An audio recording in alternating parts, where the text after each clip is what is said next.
राधे राधे भगवान।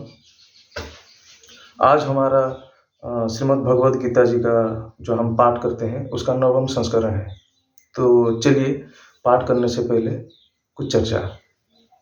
जैसे कि हमारे मन में प्रश्न है और कभी-कभी शंका होती है कि हम ये पूजा क्रिया और ये सारे जो गीता जी का पाठ करना श्रीमद् भागवत महापुराण का पाठ करना, ये सब क्या, इसकी क्या आवश्यकता है? मन में भक्ति हो तो सब कुछ चलता है।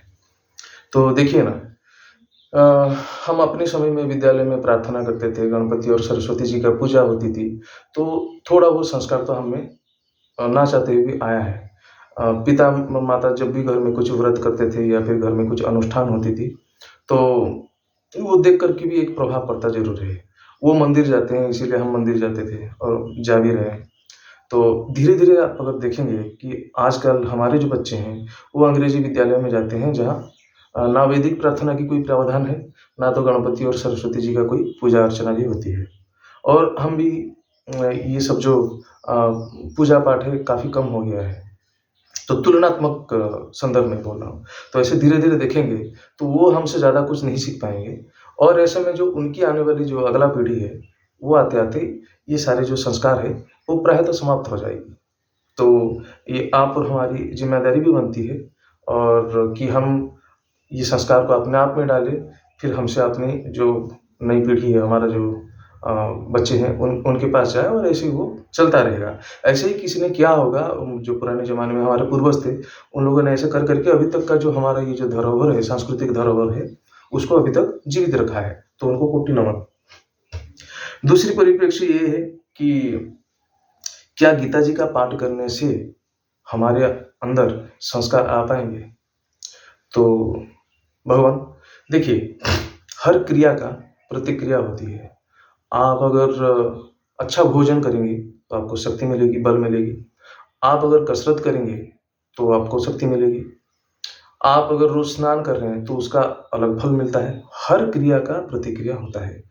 तो आप अगर ऐसी गीता जी का रोज़ पाठ करेंगे, तो उसका जो प्रतिक्रिया है, वो आँखों के सामने, वो प्रक्रिया आपको दिखाई नहीं देगी, लेकिन उसका फल जो है, वो अवश्य आपको दिखाई देगी।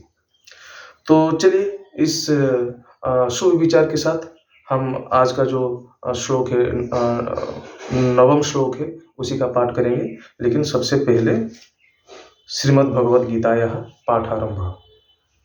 ध्यान दीजिएगा। ओम अखंडमंडलाकारं व्याप्तं येन चराचरं तत्पदं दर्शितं येन तस्मै श्री गुरवे नमः।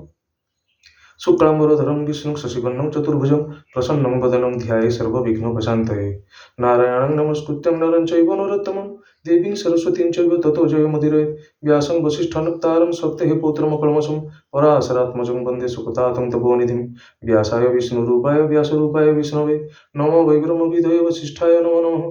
अचतुर्वदनो ब्रह्मादिव्याघ्रो पुरहरि अभाललोचनः शम्भुर्भगवान् बादरायणः।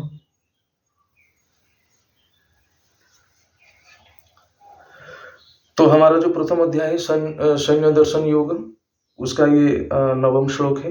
ध्यान दीजिएगा। काश्यश्च परमेश्वासः शिखंडी च महारथः धृष्टद्युम्नो विराटश्च सात्यकिश्चापराजितः द्रुपदो द्रौपदयश्च सर्वशः पृथिवीपते सौभद्रश्च महाबाहु शंखान्तद्मु पृथक पृथक। तो इस श्लोक का सारार्थ इस प्रकार है कि महाधनुर्धारी काशी राजा माने जो काशी राज्य था, उनके राजा है, जिनकी 3 बेटियां हुआ करती थी, जैसे अम्बा, अंबिका और अम्बालिका। तो और फिर महारथी शिखंडी, धृष्टद्युम्न, विराट राजा और सात्यकी, उनको युद्धजयी भी कहा जाता था। ये सब ने अपना अपना शंख बजाया। और भी द्रुपदराज और द्रौपदी के जो पंचपुत्र थे और सभी नरपति, महाबाहु, अभिमन्यु, ये सभी भी अपना अपना शंखनाद करने लगे। तो जो पांडवों की तरफ से तो युद्ध घोष हुआ है, ये उसी के संदर्भ में अपना अपना शंख ध्वनि करते हुए युद्ध का ऐलान कर रहे हैं। तो यहाँ पे कहना चाहूंगा, जो हम महारथी शिखंडी की बात करते हैं, शिखंडी का नाम आपने सुना होगा महाभारत में। तो ऐसी मान्यता है कि जो काशी राजा थे, उनकी 3 बेटियां, जैसे मैंने बोला कि अम्बा, अंबिका और अम्बालिका।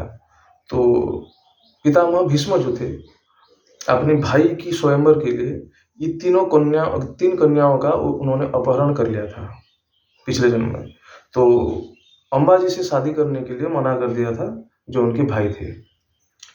तो फिर बाद में जो अम्बा जी है उनका ही ये है शिखंडी, और ये जो शिखंडी है ये इस जन्म में जो मतलब महाभारत के काल में ये अपना जो द्रुपद राज है उन्हीं की ही बेटी है। धृष्टद्युम्न, द्रौपदी और ये जो शिखंडी, ये सारे के सारे जो है द्रुपद राज के ही बच्चे हैं। तो आज का हमारा नवम श्लोक जो है उसका पाठ और उसका वर्णन यही समाप्त होती है।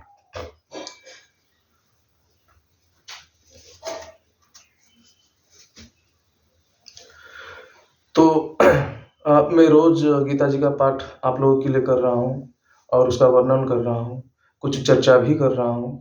इसके पीछे उद्देश्य यही है कि आप लोगों को प्रेरित करना, गीता जी का प्रचार प्रसार करना। तो आप लोग अपना सहयोग जरूर दीजिएगा, आशीर्वाद दीजिएगा। जहाँ त्रुटि होती है, जहाँ सुधार की आवश्यकता होगी, मुझे कृपा करके कमेंट सेक्शन में ज़रूर बताइएगा। तो अगर ये वीडियो आपको पसंद लगती है तो कृपा करके सब्सक्राइब करिए और अपनों के साथ शेयर करिए। राधे राधे।